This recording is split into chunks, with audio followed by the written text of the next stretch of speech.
recently rin sa isang news site, no, merong isang nagsulat tungkol sa aktivismo rin, no? At parang initially before, parang dina-downplay niya yung role ng activism kung may value pa siya, no?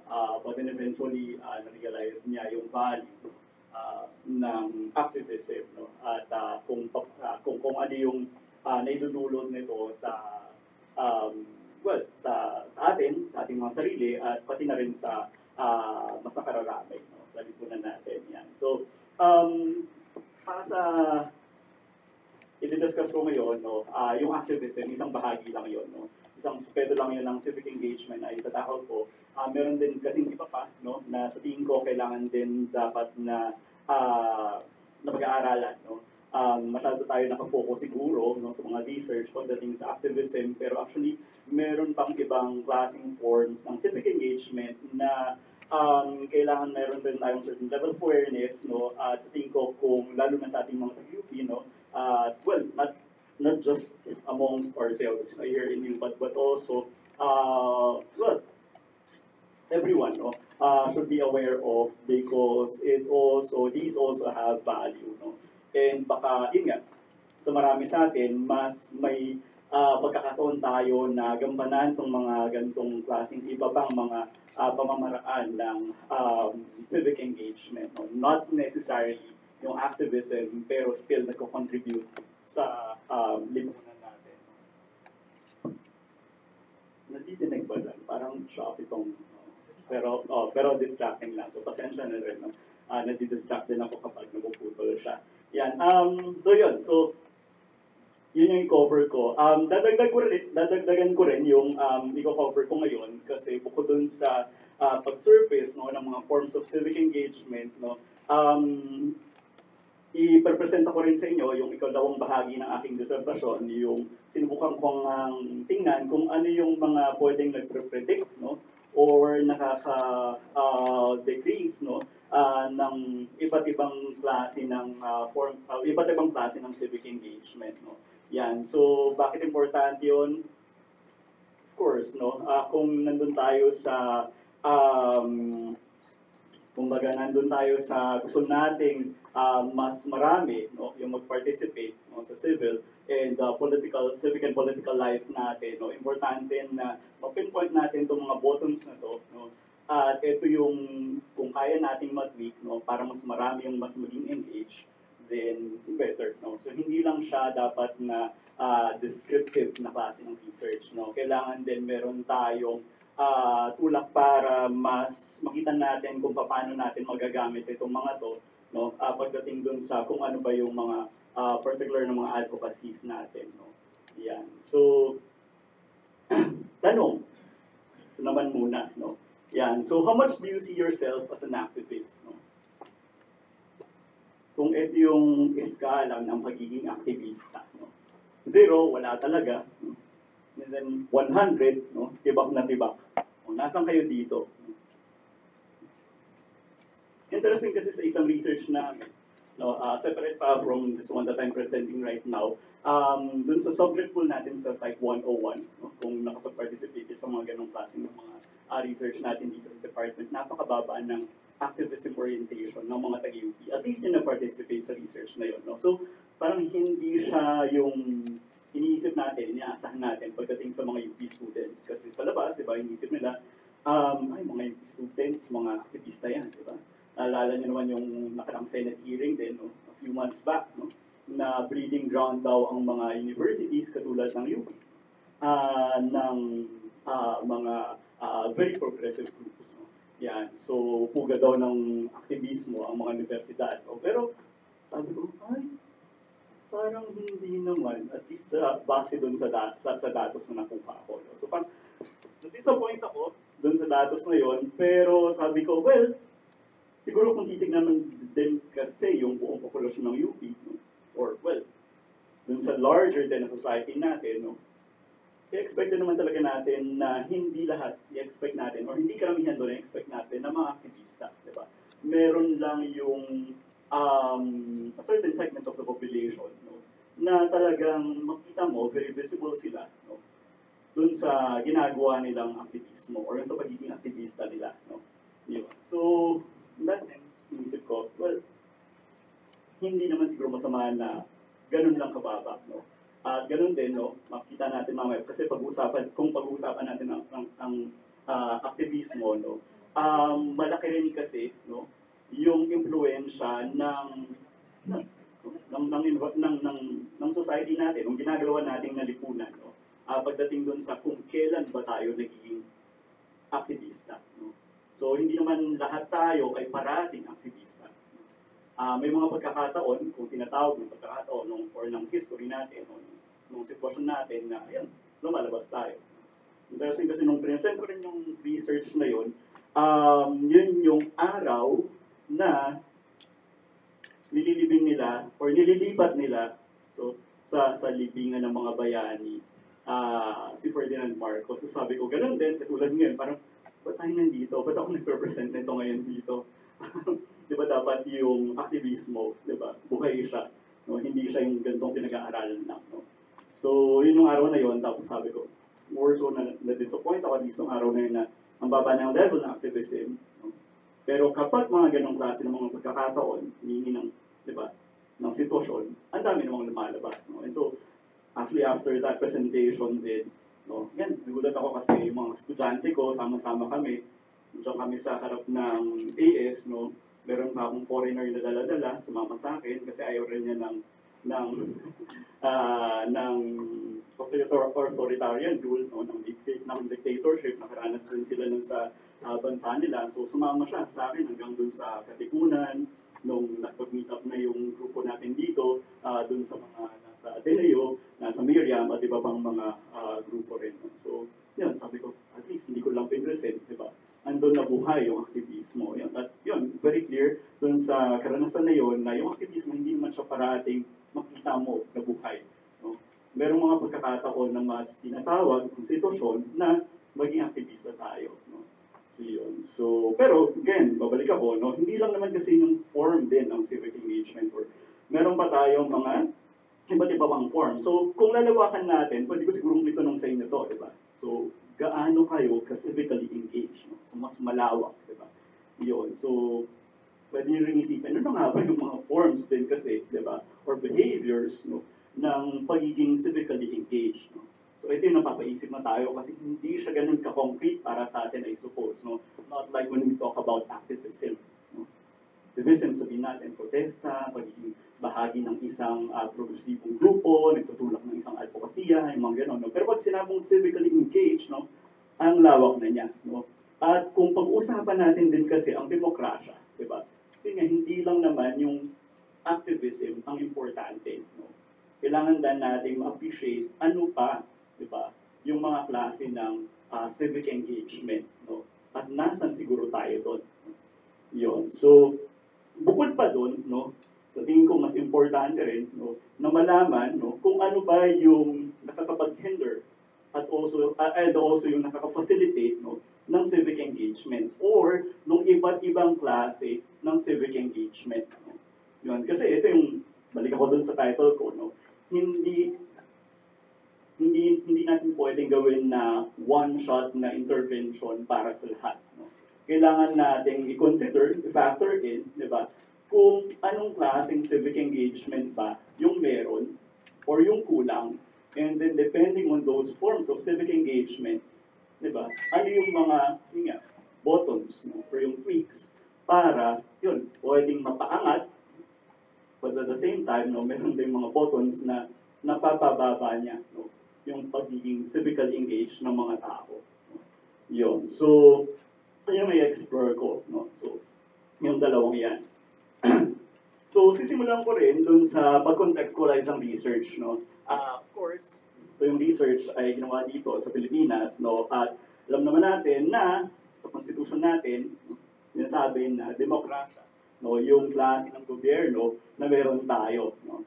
Yan, so, and what is a democracy, no? So, basically, it's a political system na kung saan yung mga mamamayan, no? Merong iba't ibang antas ng kapangyarihan para pamahalaan sa yung sarili nila. Diba? Yan. So, merong yung mga tinatawag natin na minimal type of democracy, no, na kung saan makita natin yung democracy na meron ay yung nakabase lang dun sa merong karapatan na bumoto, no, yung mga tao. No. And that's it. No. Pero meron din yung more substantive type of democracy na kung saan makita natin na greater yung participation, no, ng citizens at hinahabol nila yung accountability ng gobyerno nila, no, sa kung ano yung ginagawa nila para sa bansa. No? Yan. And then there's also the deliberative type of democracy where kita natin mas sinusubukan ng mga mamamayan na mas magkaroon sila ng social capital, and so they participate in discourses, no, deliberatively, no, and so that they can also push forward their particular advocacies or the rights that they want to be played out, no, in society. Yun. So, magkakaiba. No? So, siguro kung titingnan natin, nasan kaya yung Pilipinas dyan? No? Sa pagtatasan ninyo, sa tingin nyo, nasan kaya? No? Meron ba tayong deliberative type of democracy? To a certain extent, siguro, kasi merong ibang mga grupo, di ba, na nagpo-push ng ganong klase ng agenda, no? Or nagpo-push ng ganong klase ng movement. No? Merong mga government organizations, NGOs, etc., no? Even individuals, na ganun yung engagement nila. No? Meron din certain level of, us being a substantive type of a democracy, no? Kasi makita natin na, yun, in-encourage yung participation at sinusubukan natin i-hold accountable, no? Yung mga tao sa gobyerno. No? But, at the very least, makita natin na very clear na meron tayo, no, consistently, na minimal type of democracy. Kasi meron tayong karapatan, di ba, na mag-elect ng mga representante natin sa gobyerno. Yan. So, bukod pa doon, kung titignan natin yung mga sinasabi ng mga political scientists, political psychologists, sociologists, no, sa klase ng demokrasya na meron tayo dito sa Pilipinas, ito yung makita natin na assessment nila. No? Yan, na ang demokrasya sa Pilipinas ay, yun, actually, elitist, oligarchic, na pinamumunuan talaga tayo or malaki yung hawak, impluensya ng mga elites, no? Economic, political, no? Dating dun sa forma ng gobyerno natin at kung ano yung pino-forward ng gobyerno natin. No? Yan, yung mga business people, no? Malaki yung hold nila, no, sa kung ano yung nagiging klase ng demokrasya na meron tayo. No? Consistent din across these many researchers, academics, na nakikita nila na weak yung institutions natin. No? Yan. So pag titignan natin yung, halimbawa yung justice system natin, no? Subukan nyo lang na magproseso ng, di ba, ng kung ano man yung kailangan nyo sa gobyerno, makita nyo yung cracks, no? Kung saan pwede, yan, didiskartehan mo na lang, di ba? Makukuha mo na yung gusto mo. So, marker yun na, indicator yun na, uy, ang weak nga yung institutions na meron tayo, no? Kasi madaling mabend yung mga rules, no? Magkaroon ng favor para sa iilan, no? Ganon. And then, ang isa pa naman sinasabi ay our democracy lacks deepening, no? Ano ibig sabihin nito? Na yun nga kulang tayo dun sa pagkakaroon ng space para magdiskurso, mag-deliberate, no, magdebate, no, pagdating sa mga isyong kinaharap natin, or pagdating dun sa mga gusto nating maihain na mga batas, halimbawa, diba? So, kita nyo, diba? We just leave it out to our Congress people, to the Senate, diba? To decide on many of these, diba, proposed bills, no? Or these bills or proposed laws. No? Tapos tayo, wala. So, we lack democratic deepenings as well. No? So, itong mga to, nakita ng mga scholars na nag-lead towards these, no? Abuse in government, no? Inefficiency, no? Sa mga processes natin, in political instability. No? So, mayat-maya, meron tayong political instability. Diba? Ito ay dahil sa ganitong klase ng features, no? Weaknesses ng demokrasya natin. No? So, parang, there's really so much to be desired. Or tulad nga ng sabi ng mga political scientists, no? Sabi nila, democracy is like chasing the wind. No? Kasi nga, parang hirap namang kunin itong ideal na democracy na to. No? Pero yun din ang sinasabi nila Patali Mukadam actually, no? Pagdating sa, yun dun sa tinatawag niyang the psychology of democracy. No? And dun sa work nila, Patali Mukadam, for instance, pinapakita nila doon na actually kung titignan natin yung demokrasya, no? Yung system of democracy, napaka-importante ng papel ng mga citizens. No? Kailangan natin makapag-develop daw ng mga tinatawag niya na mga democratic citizens na kung saan merong specific personality characteristics, no, and certain other external conditions na ma-allow yung pag-nourish ng ganong klase ng mga personality and individual difference factors, no, yan. So, very interesting yung ganong klaseng take na hindi yung katulad dun sa iba pang mga social sciences na ang primacy ay nandun sa structure, no? Rather nandun sa tao. No? Well, siguro may point din yun kasi ang sinasabi naman na dito sa Pilipinas, okay naman yung mga batas natin, no? Or at least a few years back yun yung sinasabi nila. No?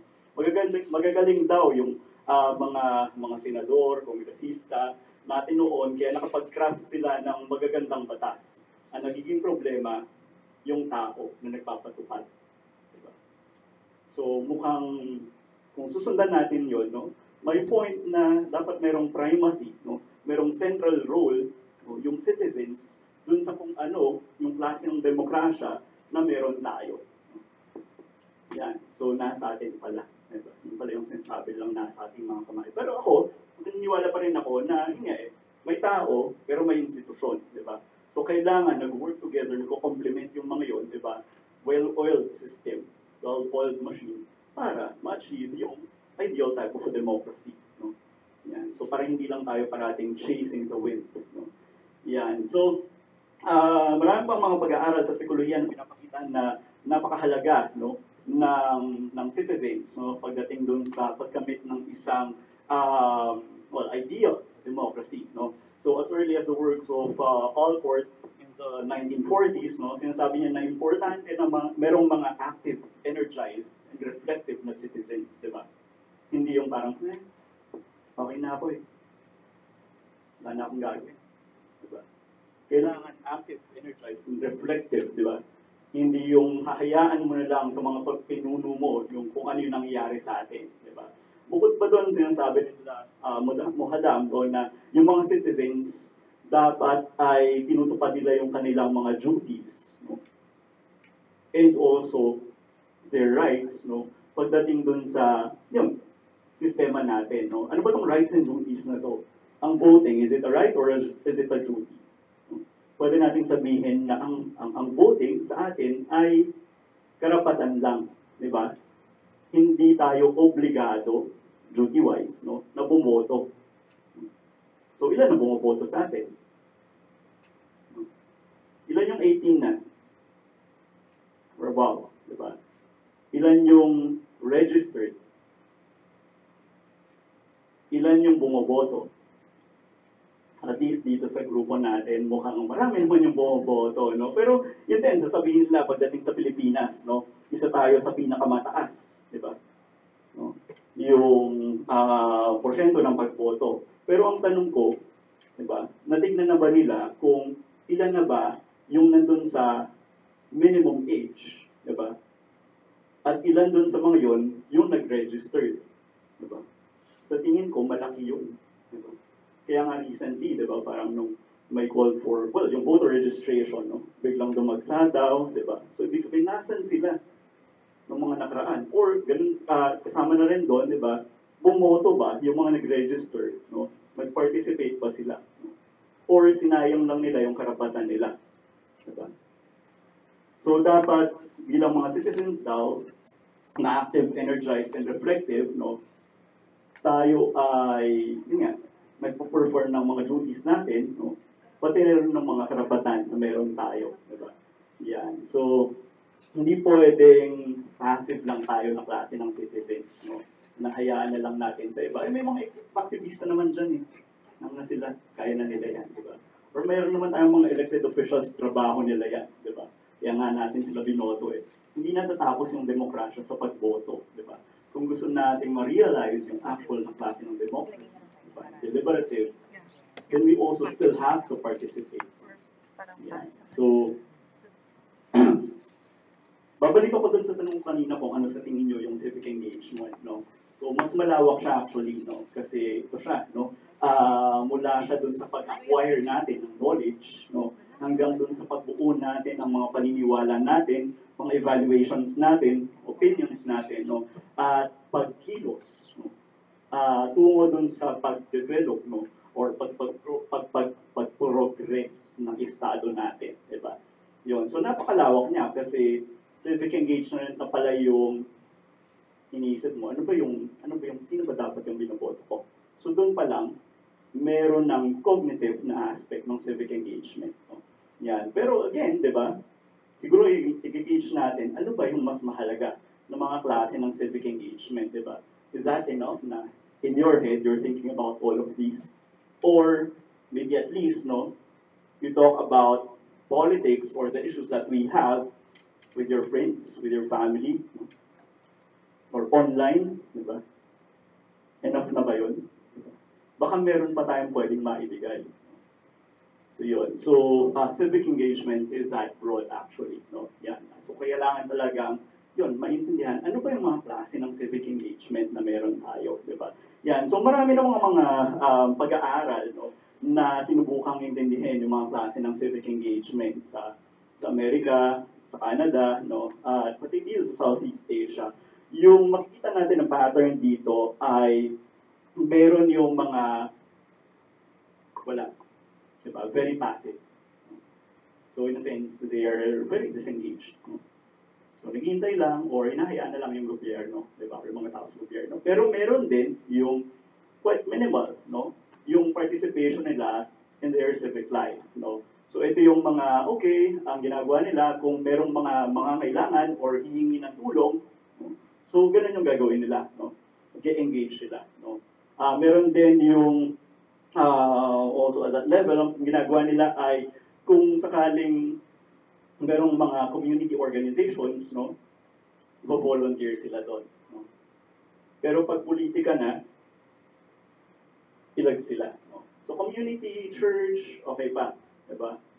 Social civic, tulong sila. Pero pag politika na, no, nausapin, so hindi na sila nagpa-participate. Pero meron din yung nagpa-participate dun sa more formal political processes. No? So separate pa, no, yung ipong yan. Actively, punta ka sa kongreso, no, makikinig ka dun sa mga debate doon, no, or makikipag-communicate ka, no, sa mga local government officials, no, sasabihin mo kung ano yung sa tingin mo pagdating sa issue na to, kaya dapat ganito rin yung ginagawa nila, or dapat ito yung paglaban nila, yung ganong klase na civic engagement. So more into the formal political processes. No? And there are also those who are what we call as activists. No? So ito yung mas nagtitake ng risks. No? Nandun, yung iba, risk-taking pero nandun pa rin sa formal political processes. No? Pero meron yung iba, particularly halimbawa itong radical forms of political participation na talagang yung tendency nila ay mag-engage dun sa mga illegal means. No? So mas mataas yung risk-taking action nila. Diba? Yan. So siguro yung sa kasaysayan or sa recent na mga news na didinig natin, yung lalo niyo yung sa Manila, yung nag-vandal, diba? So risky form, no, of activism, no? Kasi pag nahuli, diba? So, ano yung mangyari? Mga ganong klase. No? Yan. So, iba yung klase na yun dun sa ipinaglalaban mo yung mga gusto mo dun sa formal channels or formal processes, no? In the institution of government. No? Yan. So, pagdating naman sa pananaliksik dito sa atin sa Pilipinas, no, si Dr. Gang, ang ginawa niya ay kinuha yung data mula sa NCPAG, sa mga surveys ng NCPAG, at ina-analyze niya kung anong klase ng political participation meron sa Pilipinas. At ito yung nakita niya dalawang lumabas na klase. No? Meron yung proactive engagement, yung pag-express ng mga paniniwala natin, mga opinions natin, views natin, and also trying to influence others, no, to join our cause. So siguro makita natin to verify pagdating dun sa Okay, sa online siguro ngayon, di ba? Buhay na buhay yung ganitong klase ng participation, no? Pero meron din yung mas engaged sila dun sa public problem solving. Hindi sila yung nag-express lang ng views at sinusubukang influensyahan yung iba pagdating dun sa kung ano yung pinaniniwalaan nila. Kasi itong mga into public problem solving, gusto nila ay yun, mas ma-engage pa, no? Yung mga namumuno, usapin sila at makipag-dialogue sa kanila para yun, makapag-propose ng mga solutions din sa mga issues na kinakaharap natin. No? At hindi lang yung mga bahagi ng gobyerno yung kinakausap nila. No? Makikipag-usap din sila sa iba't iba pang mga organisasyon, no? Para may push yung kanilang agenda. No? Yan, so nakikipag-coalesce sa iba pang mga organizations upang yun, pagkakausapin nila yung gobyerno, no? Mas meron silang social capital, kumbaga, or power. No? Yan. So, kung titingnan natin yung mga yun, no, somehow, nasa-summarize ng mga pananaliksik nila, Ekman, no, nila Dalio and Manarini, no, yung mga forms na yun into these 4 categories, no, yung disengaged and uninvolved, no, yung civically involved, yung nandun sa politically active na mas nag-venture into those formal political forms of participation, and those who are more into the riskier type of engagement, no? So yung tinatawag na natin na activism, no? So itong mga to, yung inisip ko na baka meron din dito sa Pilipinas, no? Ito yung broad, no, na range ng possible forms of civic engagement. And so ang ginawa ko ay nag-run ako ng survey para subukang i-test out kung mag-emerge itong 4 na forms na to ng civic engagement. No? Yan. So malalaman natin kung nakuha nga ba natin yun. Kung meron nga ba nitong mga 4 na to, mamaya pag pinresent ko yung results. Pero bago yun, no, assuming na makuha ko yung mga yun, no, sinubukan ko nga i-explore, no, kung ano yung mga buttons, kumbaga, no, na pwedeng mag-hinder or mag-facilitate, no, ng engagement ng mga tao. No? So, let's say, disengagement form, di ba? Ano ba yung klase ng tao na mas may tendency, di ba, na maging disengaged, na walang pakikiber, di ba? Ganyan. Or, ano ba yung klase ng tao na, you know, mema, di ba? Active sa Facebook, online, Twitter, ganyan, di ba? Pero, actually, mema lang. Diba? At ano rin yung klase ng buttons, no? Personality, social psychology-wise, no? Social psychological-wise, na pwedeng nakakapag-push sa isang tao na yun, mag-attend ng session sa Senado, di ba? Kakausapin yung mga kongresista natin, no? Tatakbo, no? Para maging pinuno, no? Ano yung profile ng mga ganong klase ng tao, di ba? Tapos ganun din, no? Ano yung buttons ng isang aktivista? So yun yung mga explore ko. Particularly, pagdating dun sa more endogenous variables or factors, psychological factors, in-explore ko kung ano kaya yung mga traits and values, no, na pwedeng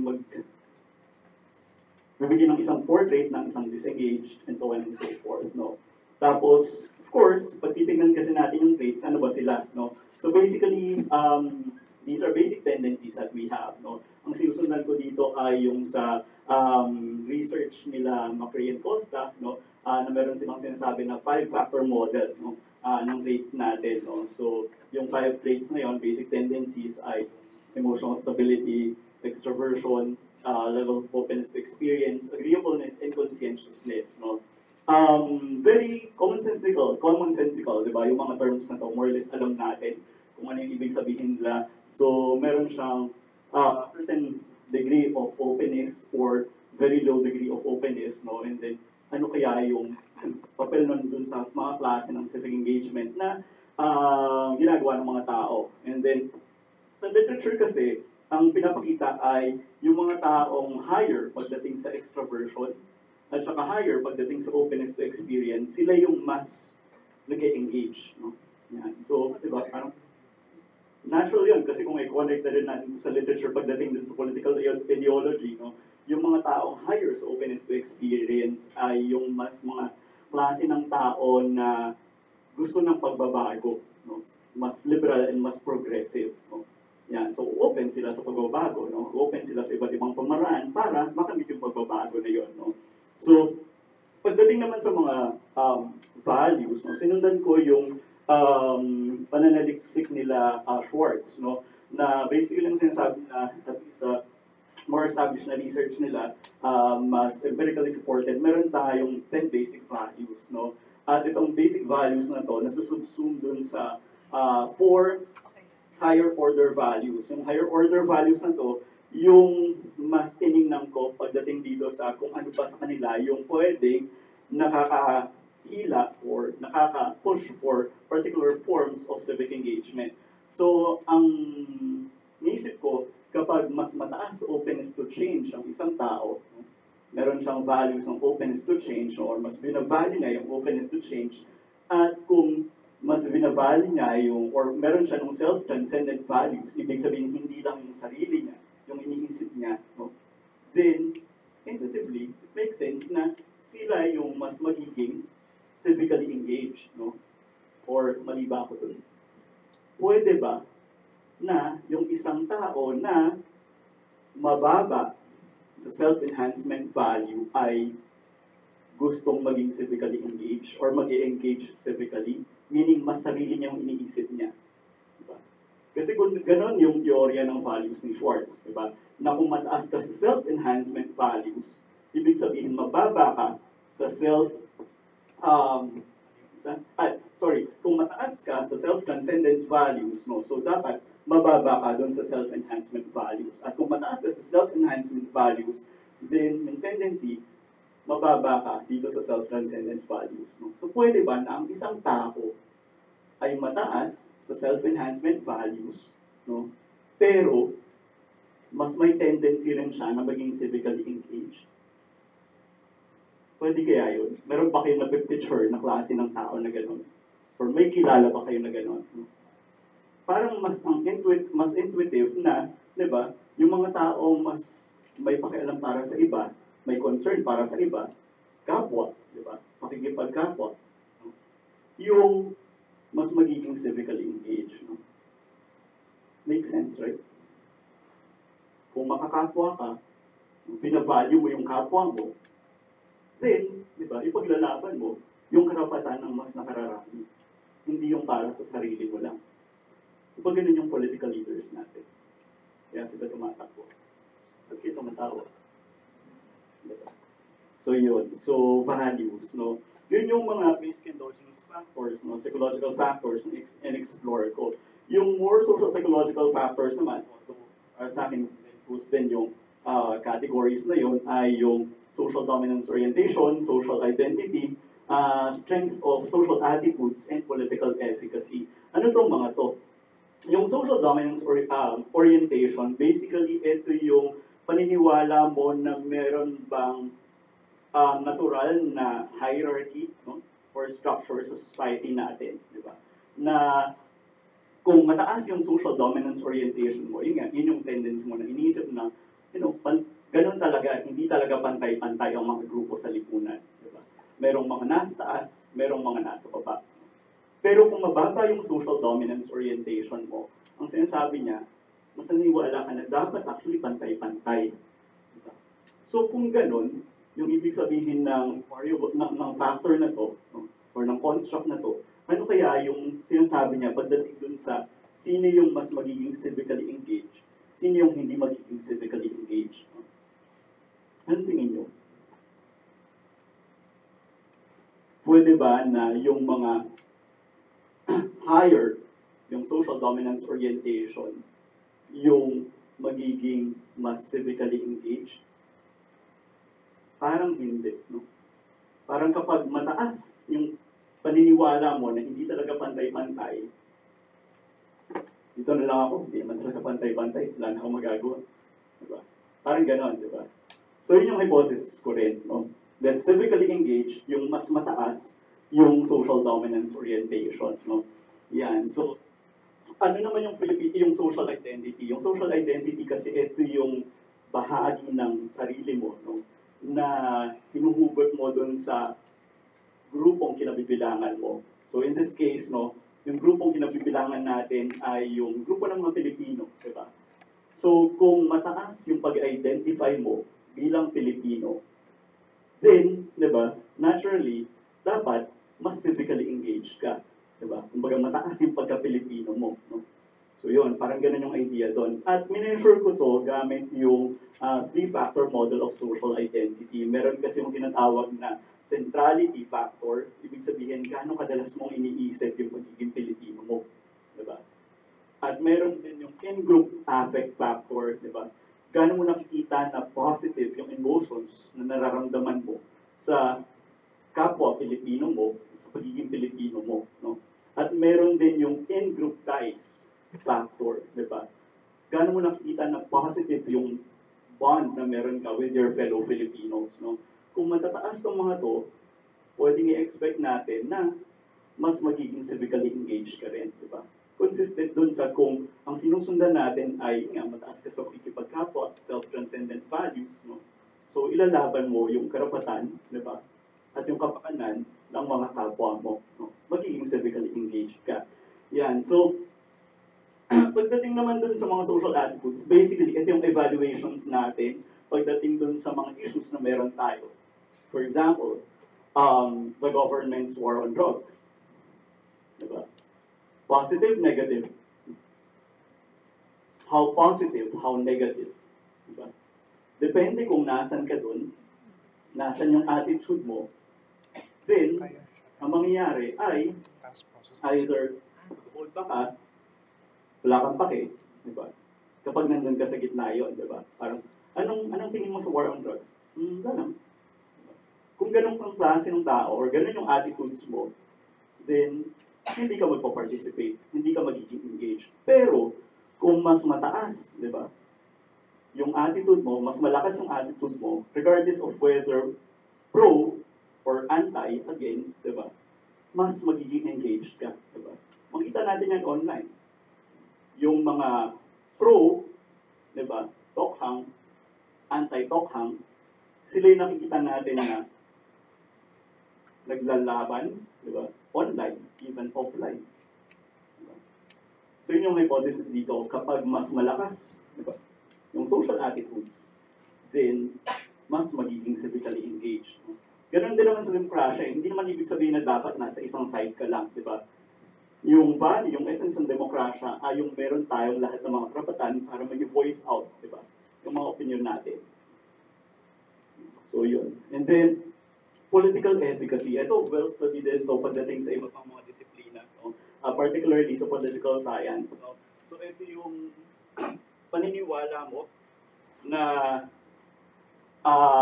yung participate mo sa political system ay may ikahihinatnan. Diba? Ibig sabihin ay, okay, pag nag-participate ako, bumoto ko, alam kong, di ba, worth it na bumoto ko kasi mayroong nagagawa yun. Diba?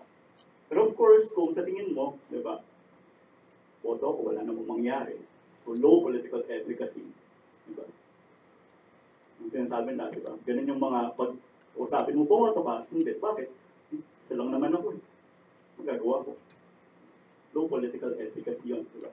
Pero pag tinanong mo, bumoto ka, oo, kahit na isa ka lang, tapos your vote count, oo naman, di ba? Isipin mo kung lahat tayo, ganun yung iniisip. Diba?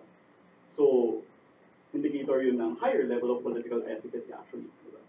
Yan. So, ang tingin ko, yun, pag mas mataas yung political efficacy ng isang tao, then, mas magpa-participate sila, mas may engage sila. Pero ang political efficacy apparently ay may tatlong klase, no? Yung internal, external, at saka collective. Yung internal political efficacy, ito yung pananaw mo dun sa personal competence mo, no? Pagdating dun sa mga nangyayari sa lipunan mo, at dun sa kung ano yung pwedeng ambag mo, no? Sa political na environment mo. Yung external political efficacy, ito yung paniniwala mo na, ay, wala naman nagagawa yung gobyerno eh. So, Ganun siya. And then yung collective political efficacy, ito yung paniniwala mo sa, yun, sa collective ninyo, di ba? Na meron kayong magagawa. At effective yung mga ginagawa ninyo. No? Yan. So, kung susundan natin ito, kung matataas lahat ito, then, di ba, mas magiging engaged yung mga tao. No? Yan. Pero kung mabababa itong mga to, then, mas makita natin na nandun sila sa disengaged side. Yan. So, ang dami, no? Ito ulit lahat sila, no? Merong traits, values, social dominance orientation, Filipino social identity, strength of our social attitudes, and political efficacy. No? So lahat ito, sinubukan kong ipasok doon sa equation, no? Kung paano sila nakaka-apekto sa bawat isang form ng civic engagement. No? So ito yung ginawa ko, nagpa-survey ako. Yan, so marami sa inyo, nag-share, maraming salamat. No?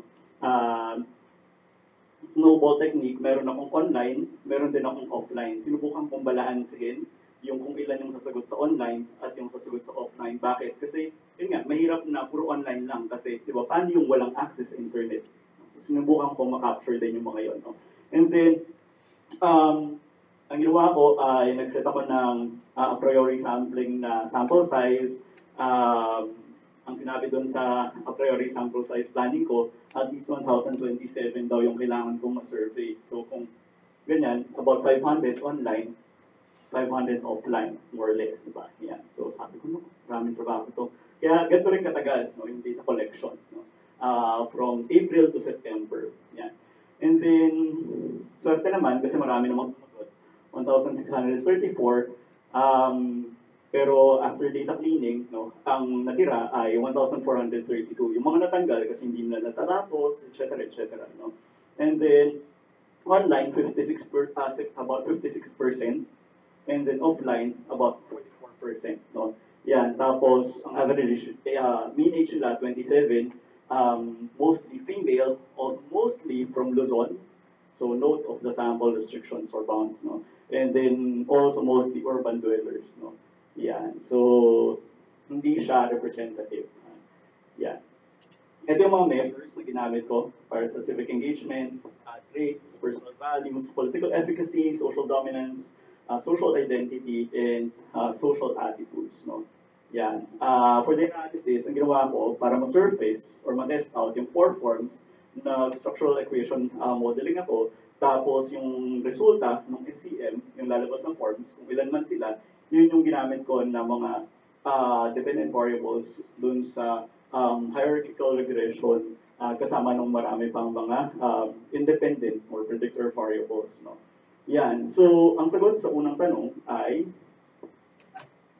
ano yung mga forms ng civic engagement na meron tayo, ilang forms. Sa structural equation modeling, ang lumabas ay meron tayong 4 forms na correlated sila sa isa't isa. At yung 4 forms na yun ay yung na-mention ko kanina, no?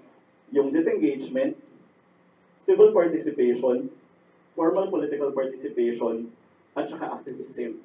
Positively correlated yung itong mga to, pero negatively correlated yung disengagement sa tatlong mga to. Expect natin na gano'n, di ba? Yung mga disengaged, or yung mas may tendency, mas maging disengaged, hindi sila magpa-participate, di ba? Sa ganitong klase ng mga forms. Pero yung mga nandito, mas may tendency na pwede rin silang, di ba, gagawa na itong other forms pa. No? Yun yung idea nun sa correlated sila. Kasi within an individual, pwedeng makita natin itong 4 na to. Di ba? Ito yung sinasabi ko kanina, may mga pagkakataon na tayo yung klase ng balance sila. Diba? Pero may mga pagkakataon na, uy, nililibing na daw si Marcos sa ano. Diba? Biglang lumalabas. Or, most of the time, Facebook activism. Diba? Ganong klase. No? So yun. So ano na yung mga items na nag-fall under each of those forms of civic engagement. Pagdating sa the disengagement, no? So makita natin, so walang pakialam sa politika, no? Tingin nila yung politika ay hindi man interesting, no? Useless sila, no? And then doesn't talk about or refrains from talking about politics, no? Kayo ba to? Tayo ba to? Sino yung kilala niyong ganito? Ano yung personality traits? Meron sila. ano yung social psychological picture na meron tong taon to. No? Pagdating dun sa mean score dito sa items na to, yung sample natin ay nandito, below the midpoint. No? So hindi nila sinasabi na, or hindi nila masyadong natanggap na sila ito, di ba? So, sinasabi nila na it's not really that representative of my behavior, more or less. No? So it's below the midpoint. Pag nandito siya, then sinasabi nila na, oo, kami yan. No? And then, pagdating dun sa civil participation, so ang mga items na nag-fall under that particular form, so interesado sila sa mga political issues, events, no? At nakikipag-usap sila tungkol sa politika sa mga kaibigan nila, no? Sa internet. So, di ba? Yun yung Facebook warriors, or yun eh. Yung tinatawag nila ay slacktivists, no? Na active online, pero hindi mo sila expect na, or less likely yung chance na pag sinabi mo, ay tara, attend tayong rally, or tara, kontakin natin si Mayor para sabihin natin, so hindi na sila yun. Diba? At yun, mahilig din silang kumuha pa ng impormasyon. No? So, kung magkita ng pagbabasa ng dyaryo, no? Panonood ng TV, no? Na nasa-serve yung interest nila dun sa politika. So parang lahat ito ay mostly paloob, at most ay makikipag-usap. Pero yung kausap nila, yung kaibigan, di ba? Or sa mga threads online. No? Yan. At nasan tayo dito, di ba? Or at least yung sample na to, sila ay medyo above the mean. So parang sinasabi, karamihan ng mga sumagot ng survey ay nandito. No? Na somewhat, ito yung ginagawa na klase, no? Ng civic engagement. Kasi kung titignan natin yung formal political participation, kita natin na hindi rin ito yung masyadong ginagawa nila kasi ang baba rin ng formal political participation. Hindi sila yung nag-undertake mga activities sa mga political organizations, political groups, no? Hindi rin sila nagme-member, no? Sa mga political organizations, at hindi rin sila tumatakbo for public office. No? Yan. And then, yung activism, yan. So, involved sila sa mga forum, no? Hindi lang involved, very active sila doon, no? Nagde-distribute ng mga political materials, no? Nag-share mga political materials, at nakikilaho, di ba? Ito yung alam natin, no? Na typical of an activist, no? Sa mga strikes, protests, demonstrations, so pero at least for this sample, mababa rin. No? Doesn't even cross, diba, the midpoint, no? Yun. So, babalikan natin, mas nandun daw tayo sa, or at least yung sample na to, no? Mas nandun sa civil political participation. Chika-chika, usap-usap, diba? Pero, pagdating dun sa activism, pagdating dun sa formal political participation, mababa. Ganun po yung gusto natin. Enough na ba yun para ma-achieve yung ideal type of democracy? Participative, somewhat, diba? Pero deliberative, no? Hindi. So kulang, diba? Asan kayo dyan? Diba?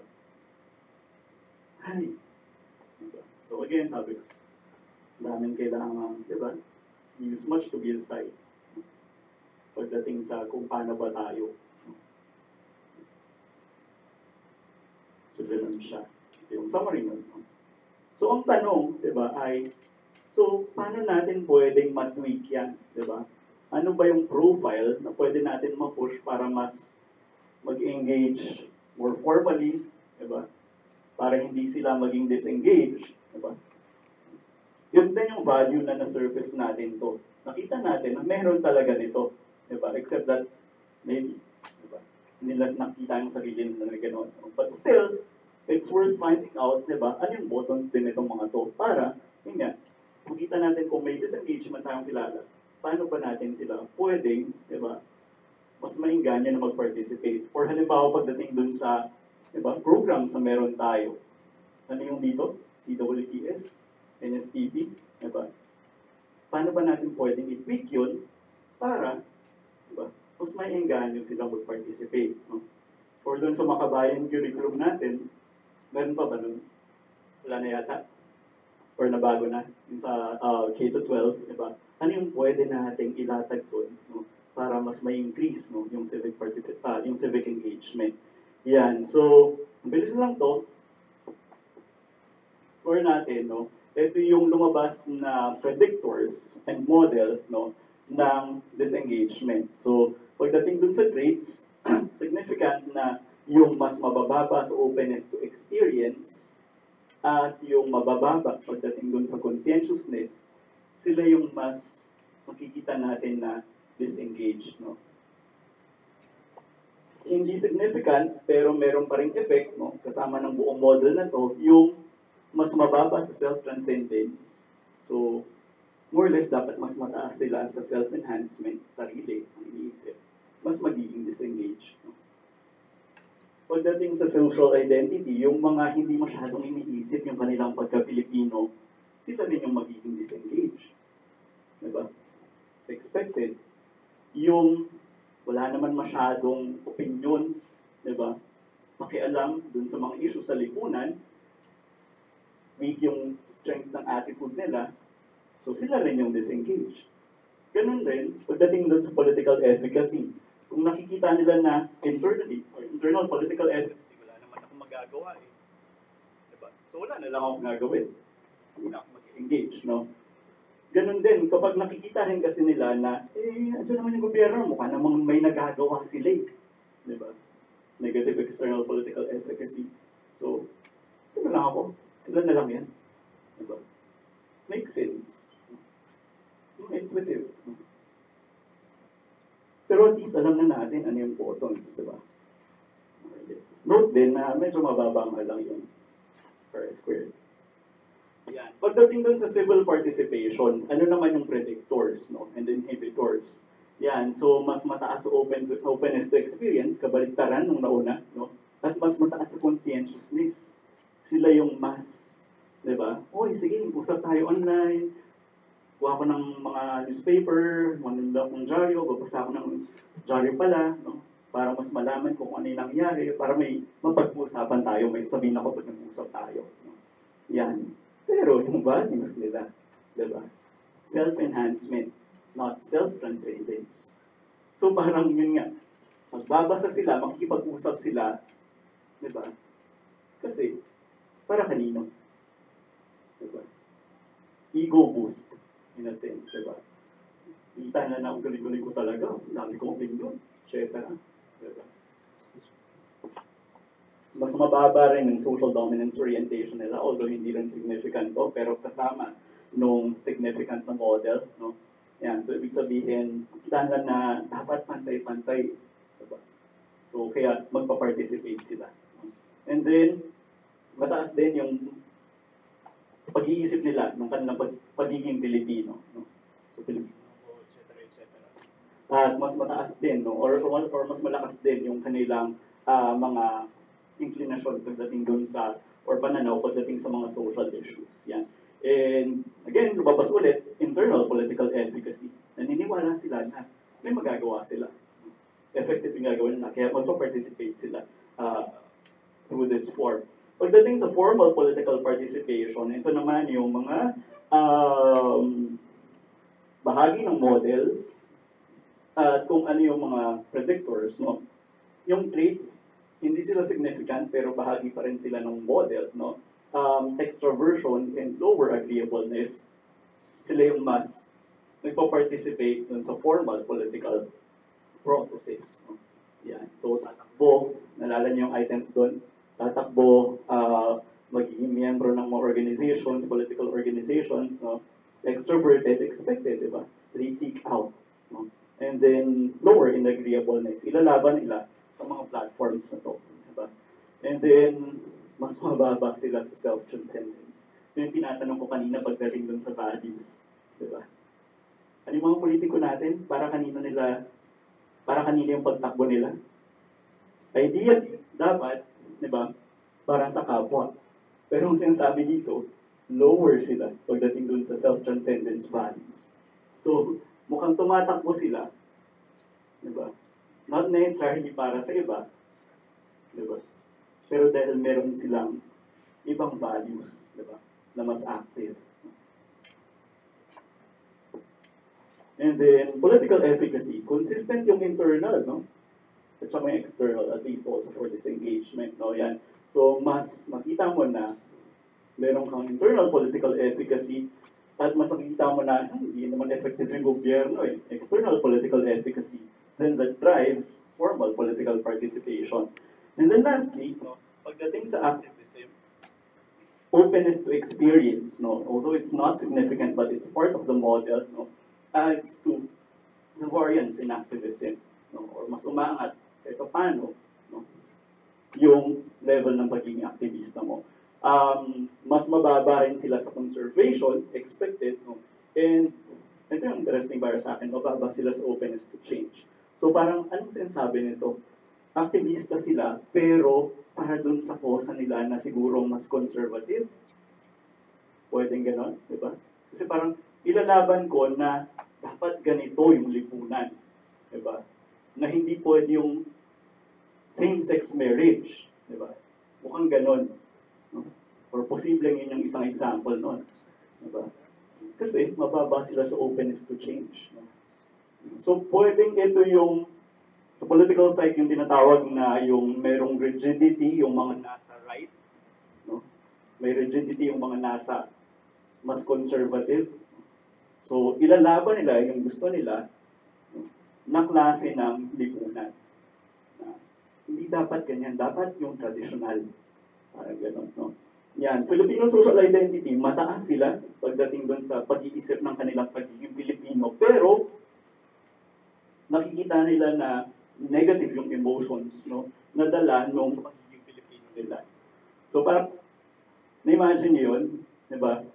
Inisip yung pagiging Pilipino ko, kaso nakadismay yung pagiging Pilipino ko. Parang gano'n. So that actually drives people to be more active, di ba? Yung tension na yun, di ba, na Pilipino ko, kaso ano ba naman to? So kailangan may gagawin ako. Diba? Parang gano'n yung nangyayari. May disappointment, fueling, no? Activism. And then, of course, mas malakas yung mga pananaw nila, no? Mga opinion nila pagdating sa mga bagay-bagay, mas magiging participative din sila through this particular form of civic engagement. And then all of the three forms of political efficacy, no? Makikita natin na nag-contribute positively dun sa aktivismo. No? Meaning, naniniwala ka doon sa kakayanan mo, na may magagawa ka, naniniwala ka na tayo bilang collective ay may magagawa effectively, at naniniwala ka na yung gobyerno natin, ano ba naman yan? Tayo na nga lang, kilos na. Parang gano'n, lumalabas. No? So yun, yun yung results nung aking mga pag-aaral. No? So, in summary, no, nakita natin na merong 4 na klase ng civic engagement. No? At correlated sila, makita natin sila, pwede makita natin sila sa isang individual. No? Na minsan tayo yung disengage. May pagkakataon na, sige na nga, chat-chat, di ba? Post-post, no? Pag-usap, kuha ng balita, tapos minsan, di ba, correlated dun sa civil participation na, okay, mas formal yung political participation ko. And then pwedeng, depende sa sitwasyon, di ba? Kung tinatawag, pwedeng maging aktivista rin. Okay? Yan. So, pero very clear, no? Doon sa mga mean scores, doon sa 4 na yon, napakabababa. So, kung pag-uusapan natin yung klase ng demokrasya natin ngayon, magtataka pa po tayo. Parang inaasa na lang natin sa kanila, pagkatapos ng eleksyon, okay na yun. Tapos na. Diba? So, maraming kailangan gawin pa. No? Yan. So, pero dun sa mga regressions na niran, kung makita natin na mahalaga, pareho yung personality natin, di ba? Kasama na rin yung social, psychological, or more exogenous factors, meaning mahalaga kung sino tayo dun sa klase ng participation natin, but at the same time, nag-i-interact yun dun sa ano ba kasi yung natatanggap natin mula sa labas. Exogenous, diba? Yung more social, psychological variables, no? Pero consistent among those 4 forms, no, na parating nagiging positive or clear predictor, no, strong, well, relatively stronger present predictor yung internal political efficacy. Na kung sa sarili mo, nakikita mo na may magagawa ka at effective yung magagawa mo, then magpa-participate ka. Pero kung hindi mo nakita na kaya mo yung gawin, disengage. And so baka yun din yung nagiging central, diba, na button dun sa engagement. No?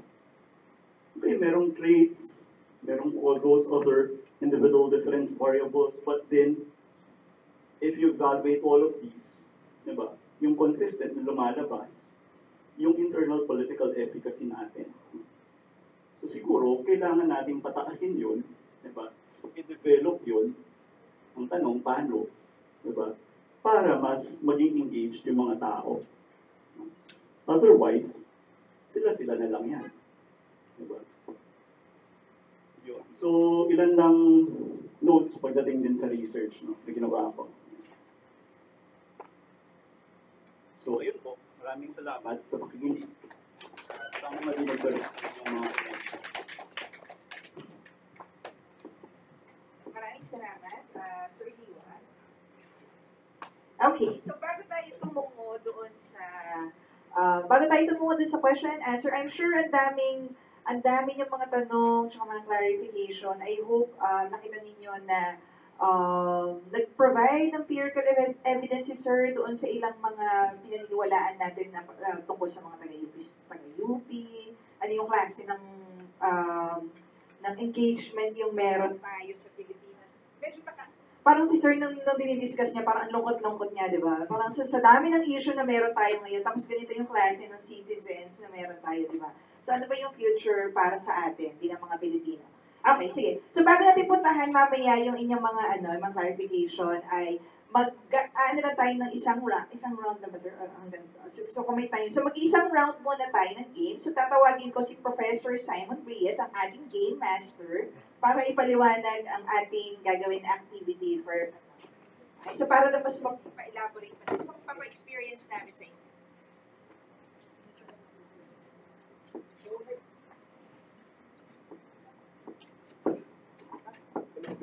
Hello, okay, magandang hapon sa ating lahat. So buhay pa ba kayo? Or medyo tumakas ang inyong diwang Pilipino dahil sa mga na-discover natin ngayong araw na ito? Okay. Medyo mahina siya, nalakas ako na yung boses ko. Rinig ba ako hanggang sa likod? Medyo rinig po ba? Ang pangalan ng larong ito ay anong problema mo? Okay. Sa larong ito po ay nakabase sa isang genre ng laro na tinatawag natin ay hidden role game. Ang ibig sabihin ng hidden role game, meron tayong issue na kailangan natin ma-resolve. Ang problema, sa grupo ninyo may mga technical na ang trabaho nila ay hindi masolusyonan po. Okay. Dito po sa larong ito, mayroong 4 na role, hindi pa talaga. Okay. Hello, okay.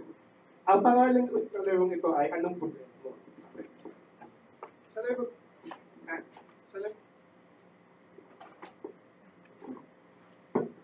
hello, okay.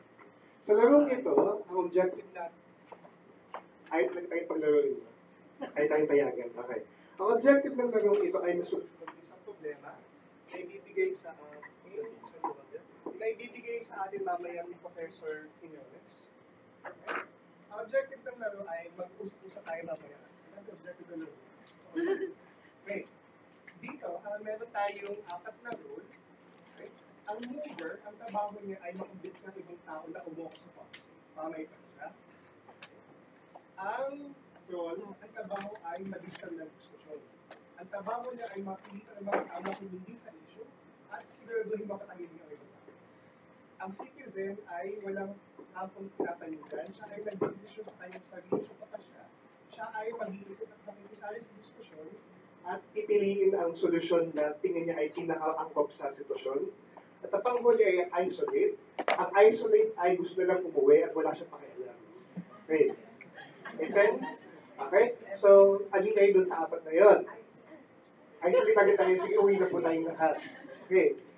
Ang problema para masimulate ang demokrasya ng ating bansa, hahatiin namin din sa iba't ibang grupo, tapos yung mga pangkat na magkakaiba yung dami ng role, citizen, isolate, at mover. Okay? May mga grupo na mas madali yung solusyon, may mga grupo na mas mahirap yung solusyon depende sa distribution natin. Okay. Ang inyong unang step, mamaya bibigyan namin kayo ng card, hati natin siya. Ang second stage ay, pag nag-discussion na kayo, after 5 minutes, uusog tayo sa campaign season. Okay. Mula sa inyong pangkat, boboto kayo ng mga tao na magiging inyong council members na sila magpapasya kung papasa or hindi ang polisiya. Ang problema, alalahanin ninyo, hindi nyo alam kung mover o troll ang inyong na-elect sa posisyon. Kasi sa totoong politika, hindi natin alam kung mover o troll ang nakakalan natin. Okay? Sige. Hindi nyo pwedeng sabihin kahit kanino kung ano ang inyong role. Pero para matulungan kayo sa simula ng laro, ipapakilala natin sa isa't isa kung sino ang mga mover at kung sino ang mga troll para magkampihan kayo. Pero yung ibang mga kasama nyo sa grupo, hindi alam kung sino-sino kayo. Okay? Sige. Mamaya bibigyan namin kayo ng karagdagang instruction na may kinalaman sa pagboto. Pero so far, ganito ang pagboto. Generally, kapag ikaw ay mover, boboto ka ng yes, corresponded by the four-color blue chip. Kapag ikaw ay troll, boboto ka ng red, ibig sabihin huwag ipasa ang policy. At kapag ikaw naman ay isang isolate, boboto ka ng puti, ibig sabihin abstain. Para may ipasa ang polisiya, kailangan 50% ng tao ay magsabing yes, and abstain counts as no. Okay? So, sa totoong demokrasya, ang labanan ay sa pagitan ng mga citizen kung talagang wala pinapanigan. Okay? Handa kayo? Handa na ba kayo? Okay, so, I remember this is a game of deception. Pwede kayo magsinungaling katulad ng ginagawa ng ating mga politiko. Okay? Okay. Okay, for now po, maghati tayo sa mga groups of approximately 10 na makita natin. Ilan ba kayo? 1, 2, sir, sama po.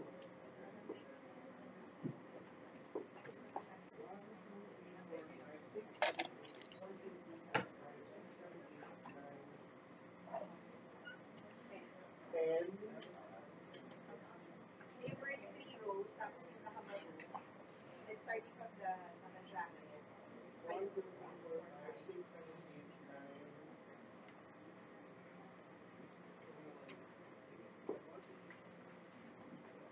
May klase ako pero gusto ko makita ko anong kalalabasan. Actually, ako lang.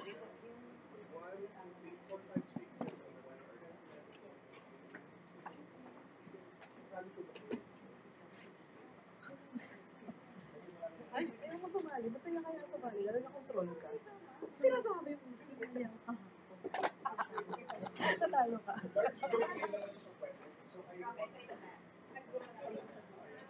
Yung dalawa pa rin sumali. Kailan ako boost?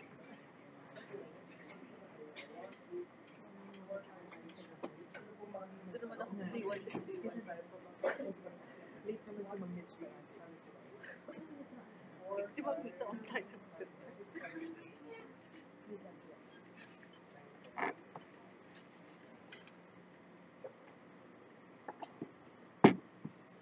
Dalawa sa inyo.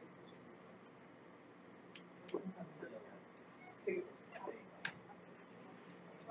So, kayo approximately bibigyan sa iyo. So, yung sila tatlo, kasama sila. Yung sa hindi kasama. Kwan. Nalalaman at lang.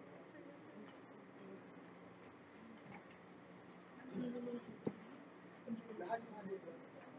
Sa operation.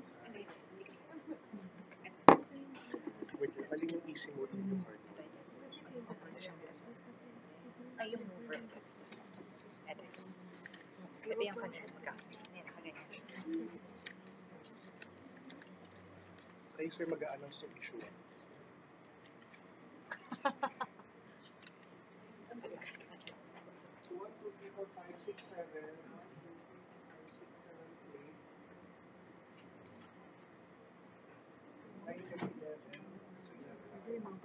Isa natin sa tanong sa Ito natin isang citizen. So itong group na ito hanggang sa row na ito, number 1, number 11. Papunod ka na sila. Bunot po kayo ng isa, huwag niyo pong ipapakita sa inyong mga kasamahan. Ayun si Mariman. Kasi di kayo. This is Avalon. But not this. Gusto ko nga makita kung paano sila.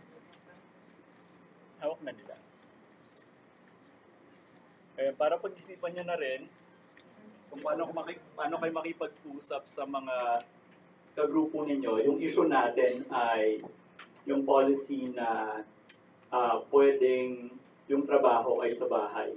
So, work from home. Diba? So, payag ba kayo? Ipapasa nyo ba or hindi? Depende dun sa nakuha nyong papel or role, di ba? Or form ng civic engagement na gagambanan ninyo, di ba?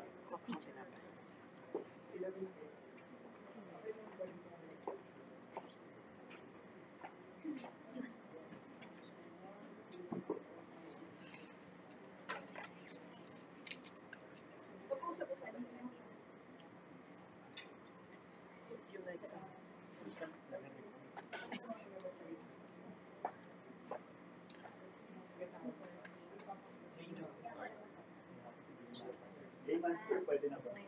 Sir, nagbibili mo.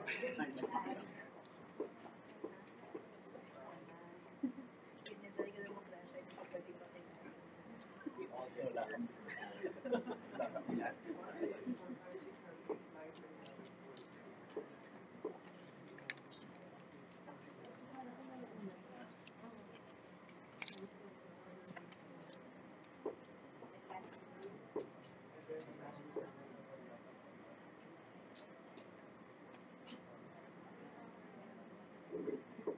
Okay ba?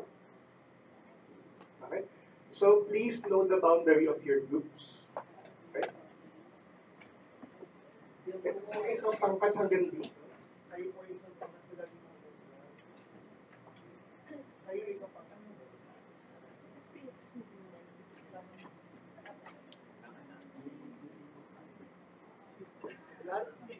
Lahat po ba kayo ay meron ng silbi sa ating mga lipunan? Okay, kayo lang ba? Okay? Handa na po tayo magsimula. Okay. Ang una pong bahagi ng ating laro ay first instruction, lahat po tayo titikit. Okay? Ang dahil na po ay hindi natin dapat alam yung mga role, ang magkakakilala ng dapat ay mga kapwa mover at mga kapwa actor. Okay? So, hello po, pikit po tayo. Good night po. Okay? Okay? Okay na po, nakapikit na po. Lahat ng mga tol, buksan ang inyong mga mata. Lahat ng mga tol, hanapin ninyo ang inyong mga kasama.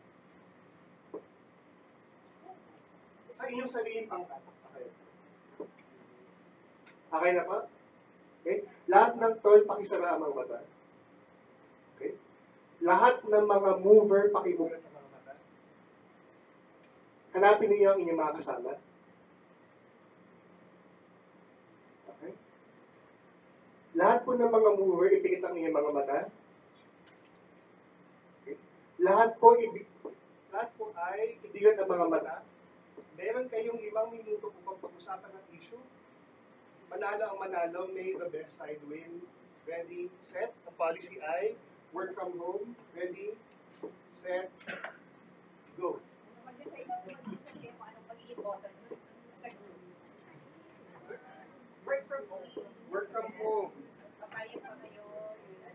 Adalahanin po ang mga tol, siguraduhin nyo hindi maipasa ang batas. Mga movers, siguraduhin maipasa ang batas.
Hindi kaya yun parang issue na kung ano yung word na kailangan gawin. Kasi I think may mga words na necessarily na sasama-sama yung mga nakatrabaho, meron namang mga word na pwede. Alam mo yun, makakanay. Tsaka ako kasi I'm for it. Although I'm not from Manila, pero given the traffic in Manila and yung work from home, positive positions siya. Kasi para dun sa mga nagtatrabaho, lalo na yung malayo or lalo na yung maraming sakay. Ganun. I mean, kahit naman na mas yung transportation ko lalo magiging ka, kung lagi namang nasisira ang jeep, kasi hindi naman namin kasi. So, para sa akin, cost efficient work from home. But again, yung nuance ng work, ano ba yung klase na kailangan gawin? Kasi necessary to consider.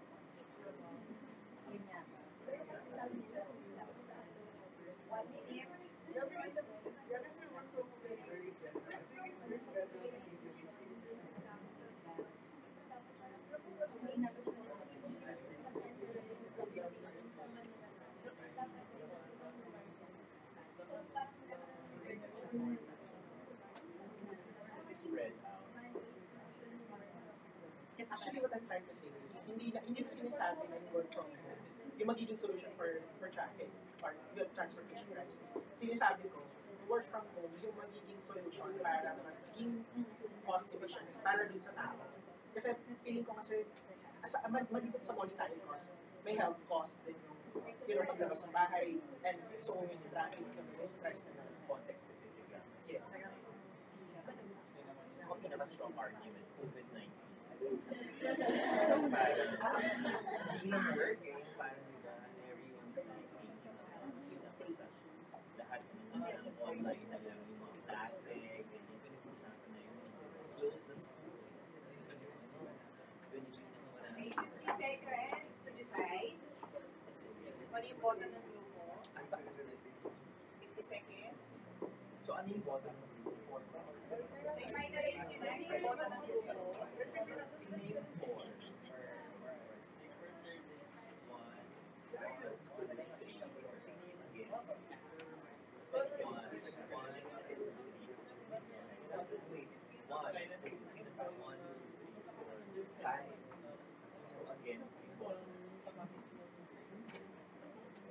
I may choose pa.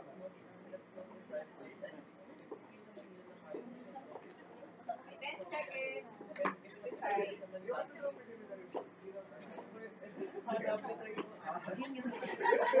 Okay, time's up. Time's up. Okay. Okay. Wala nang lalabas sa bahay. So, na-replicate natin ang process of policy discussion and policy analysis. Diba?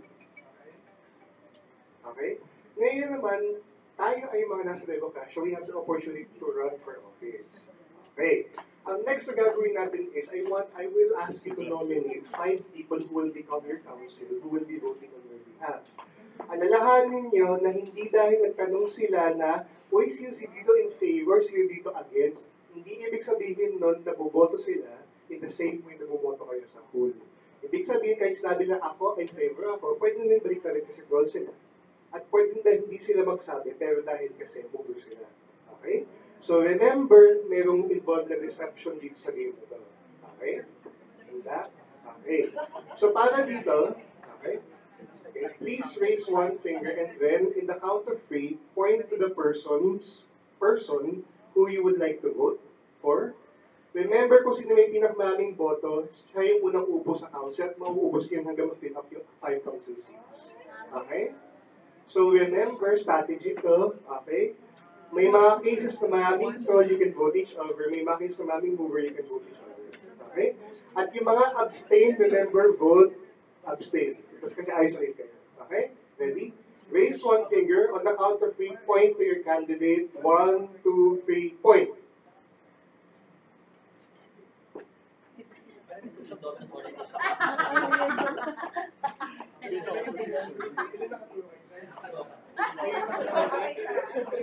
So, survey 1 seat na kayo sa council. May voice.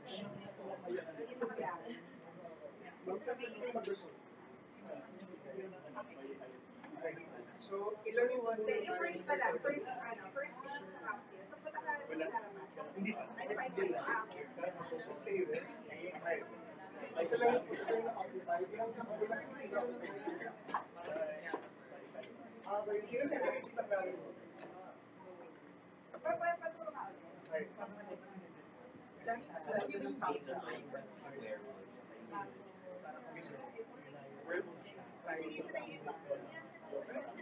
Sino pa ba sa inyo yung Alexa na yung pinakamayami? You?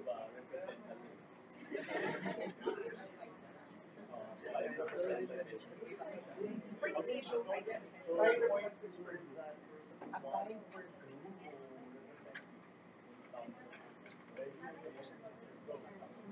Sino yung may nagsabi yung pinakamayami? Spar majority. So now, excluding yung nakaupo na, let's do the votation again. Okay, 1, 2, 3, point.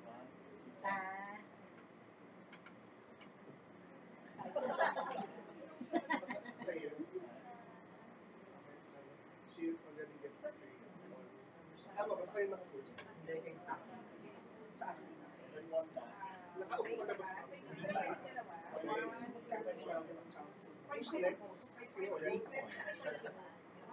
Sino ulit? Next. Wala bang bakit pala? Ay, kasi And one last one. Okay, so dalawa na lang. 1, 2, 3, go.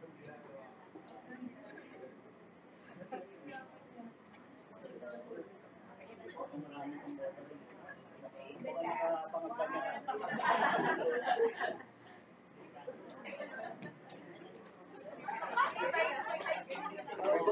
May 5 na kayo, may 5 na kayo, may 5 na kayo dyan sa likod. Okay? For the council members, secretly choose one of the 3 chips that represents your vote.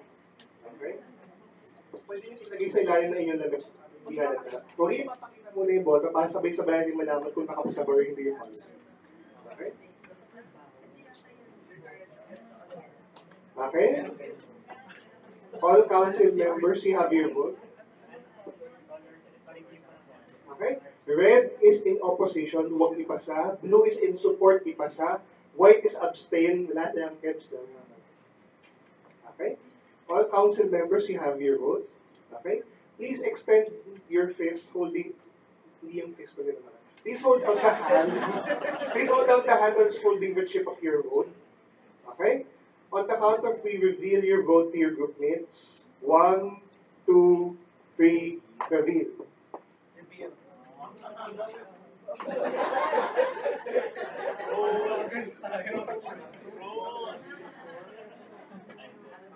Policy is passed. Passed. Sa inyo ng policy is rejected.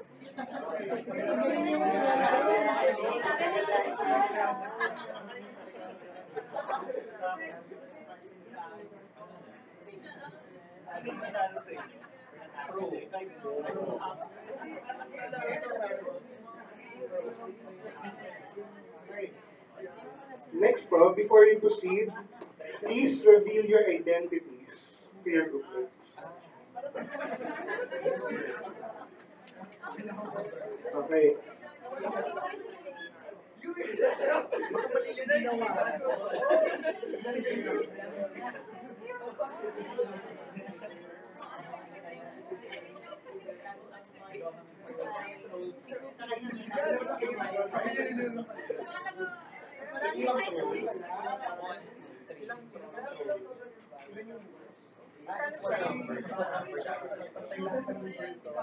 Sa inyo ay kayo yung worst case pwede naman kasi naman namin.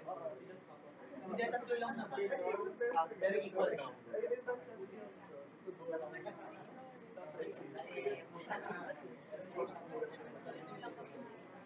Ang may clear na sir, ano po sir? May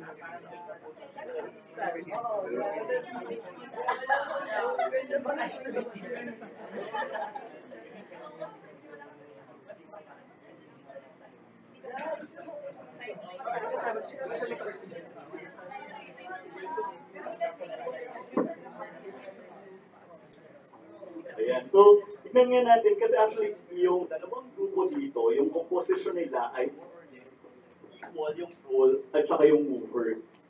Pero, ang policy dito, napasa ba or hindi? Napasa. So, ibig sabihin na naig yung mga movers. Nasway nila yung citizens, diba? Hindi na bumoto in favor, no? Interesting din, well, bago kayo cover yun. Yung sa susunod, kayo rin actually ganun yung setup ninyo na more or less equal yung roles at saka yung movers, no? Pero, ang nangyari, na-reject, no? So, interesting. Pareho kayo ng sitwasyon, pero mukhang dito, mas naka-persuade yung mga roles. May mga disengage, may mga pala kayo dyan, no? Gulo na lang ako, ganyan, di ba? Pero interesting, nung nakikinig ako sa discussion din dito, meron yung mas madaldal eh. Di ba? Na, well, personality trait din yun, di ba?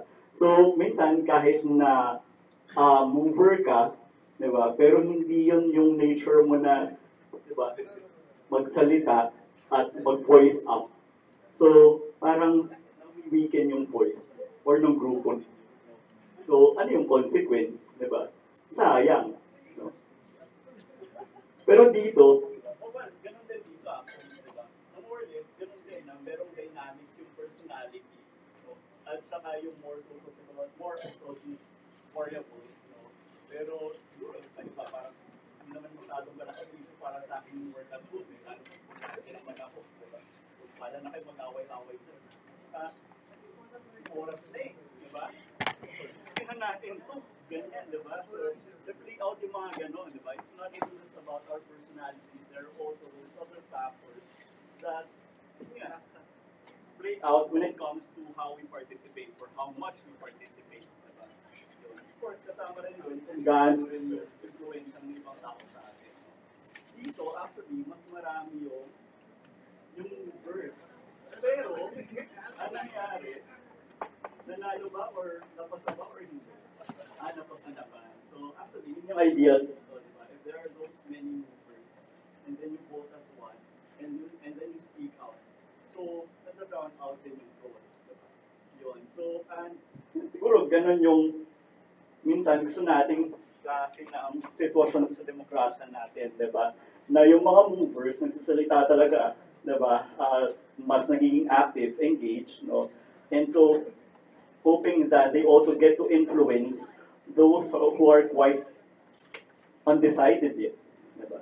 Yung mga, okay, civil participation muna, etc. No?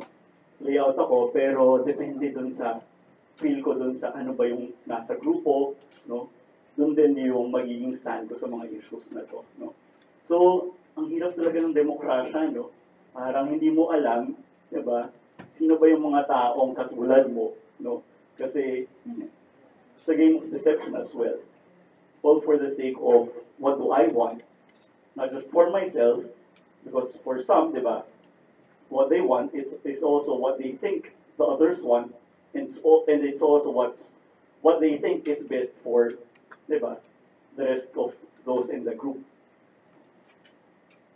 Iba-iba yung values, iba-iba yung traits, iba-iba yung lakas o hina, no, ng paniniwala, no, sa isang issue. So lahat mga ito, factors kung bakit yung iba, disengage na lang ako. Or sasalita ako pero not really for them, para bida ako. Diba? Pero yung iba, sige, pupush ko, diba? Yung ganitong advocacy, kasi importante ito. At yung iba, talagang i-insist, diba? Na very activist yung mode of participation nila. So yun. So maraming salamat sa game master natin. Dinevelop lang nila this week yung larong yan. hintayin nyo, ilalabas yan ng ano, Mabuhay Games. Yun, i-applyan niya yan ng grant. So siguro baka pwede rin na laruin siya sa klase ng mas maraming round, tapos mas iba-iba yung permutation ng mga roles, and then halimbawa kasi ito medyo issue siya ng work from home, medyo hindi naman siya ganoon ka-contentious, pero for example, kung West Philippine Sea yung issue, war on drugs, di ba? ABS-CBN franchise, di ba? O pwede bang issue sir na showbiz, yung Sara. Oy, Sarah. Di ba? Pwede ganyan, di ba? Bumatan ko, mali ba si Mami Divine na nag-gate crush na yung mga gano'n, di ba? So, yung as simple issue as that, di ba? Ano yung magiging dynamics? Okay? So, siguro meron tayong 1 to 2, meron pa tayong time for 1 to 2 questions. Baka merong gustong magtanong, clarify kanina. Sinong merong question or clarification? Disengage na sila. Ano na? Sulat ko sila ng question. Meron pa gusto magtanong, tanong na ngayon. Wala. Yung ating mga bisita rin, sir, ma'am, baka may questions po kayo. 1 to 2 questions, you still have time. Yeah, sir. Hello, sir. Kasi ninote ko lang dun sa... Actually, bago ka magsimula, ninote ko lang to. Kasi before pa, naisip ko na siya na thought about bakit ang hirap for a lot of people to at least engage sa kunwari activism. Yung ganyan. Kasi, syempre yung activism may ano naman yan, di ba? May purpose naman yan, may goal naman siya. Tingin ko kasi yung goal ng activism, hindi, kumbaga, yung reward ng actions, matagal siya ma-achieve, pero ang dami mo munang efforts na kailangan ilabas. Kaya parang, kung ikaw as an individual, alam mo na, matagal pa naman makukuha, pero kailangan ko umeffort. So, parang ang consideration doon ay, masasayang, in my lifetime, makukuha ko ba, or ma-achieve ko ba yung gusto kong ipaglaban? Given na, tagal niya ma-achieve, well, dahil naman sa, syempre may mga structural reasons naman, din naman ko bakit matagal. But then, yun nga, yung reward, or yung outcome, sobrang tagal, pero ang daming effort na kailangan ilabas. So yung tanong, Bakit hindi siya? bakit ang hirap ng aktivismo? Or Hindi siya tanong, Sir Son. By the way, hindi pala siya tanong. But more reflection. actually, yung isa sa mga pinoint out mo ay interesting din na ma-explore, di ba? Kasi nga, yung goal achievement, basically, di ba? Tulad ng sabi mo, yung activism, it's towards a particular collective goal, actually. Yan. So, pero kung sa tingin mo nga ay tagal na itong makuha, then, ang hirap, di ba, na mag-participate sa ganong klaseng form.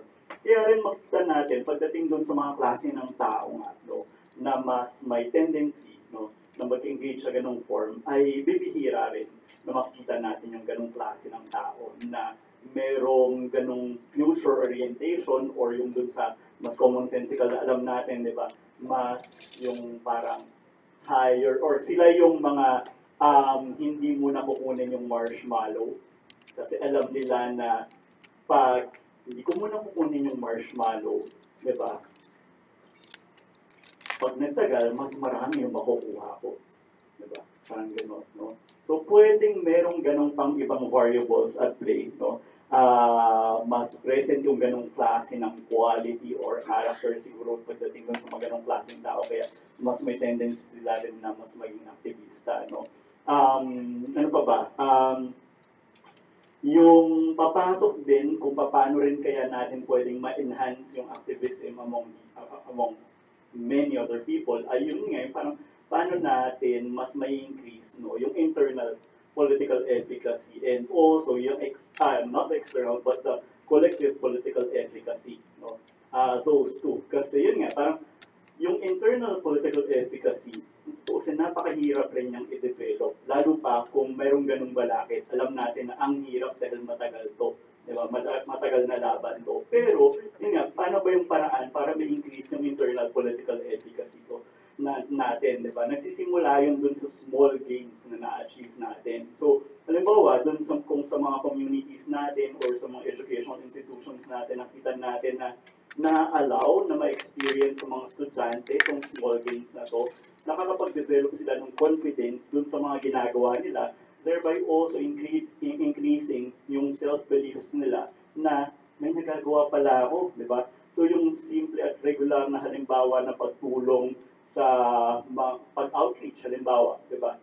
Nakaka-increase, di ba, ng beliefs about your self-competence, no? Political competence, no? Yung mga ganung bagay. And so, eventually, that also builds up in terms of your thinking that even if it's still far down the road yung pag-achieve ng collective goal na to, no? It's worth it. It's worth it kasi meron ng small gains na na-achieve. Diba yun? And more so, kapag yun nga, napapaangat natin yung collective political efficacy natin, diba?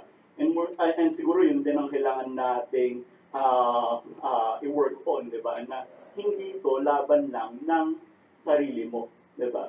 Doon sa advokasya mo, no? Kasi ang activism, may ingredient niya na collective dapat, diba? So kailangan matuto kang magtiwala din, diba? Doon sa mga kasama mo na sama-sama kayo dito sa ginagawa ninyong ito at kung sama-sama kayo, then yung smaller gains na yun, dumadami sila, diba? And so, as a group, mas nakikita nyo na, uy, may nangyayari, diba? And so, persist kayo, diba? Isusustain ninyo yung activism ninyo. At malinaw na ganun nga yung mga nangyayari na rin halimbawa dun sa, yun, case in point, diba? Yung sa LGBT advocacy, diba? Consistent, diba? Small gains, nakikita na, uy, may nagagawa tayo, diba? And so, how many years already, diba? Nakikita natin. Very salient, very mainstream na ngayon. At dumadami, diba? Hindi lang yung LGBT members na mas active na, even the allies. Diba? Kasi slowly but surely, nagbe-build ng momentum, nagbe-build ng collective political efficacy na nagbe-feed din doon sa internal political efficacy. And very clear din na programmatic yung ginagawa ng LGBT movement ngayon. Diba? Hindi siya yung parang, sige lang, hayaan lang natin. Diba? Kita mo very clear yung strategies. At least from someone who knows some of the people there. Diba? Ang ganda ng pagkakalatag, small gains na-achieve, nagre-ripple sa mga members, and yung mga fence-sitters, tumadami, naging effective.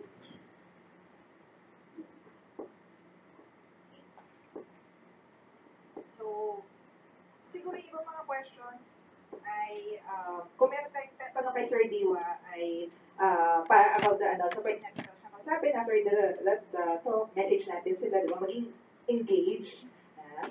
Okay, so, bilang pagkilala sa naging kontribusyon ni Sir Diwa, celebration natin ng Psych at 60, so iginagawad ng Departamento ng Psikolohiya, katibayan ng pagkilala kay Diwa Malaya A. Quiñones sa kanyang natatanging kontribusyon bilang tagapaglahad sa Asuncion Literia, Austria, inaugural lecture na pinamagatang Paano ba yan?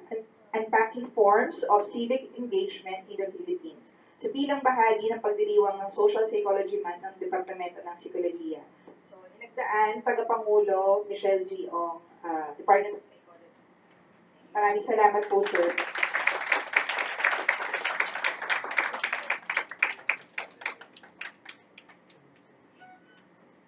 So para maiba naman, may isang sir na kasama naman sila.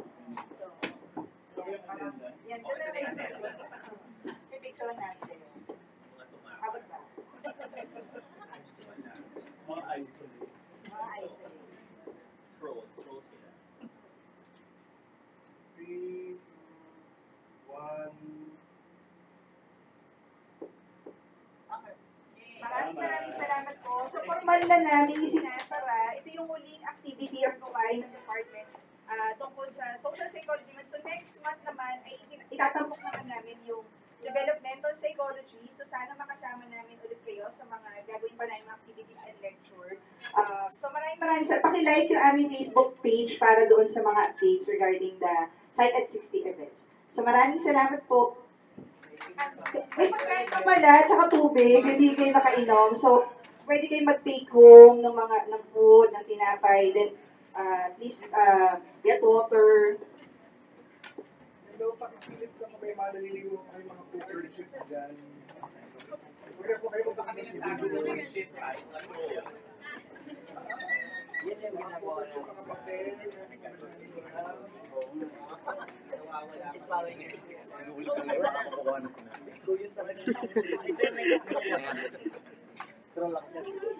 CCTV. Buwan na, nasa CCTV ka na.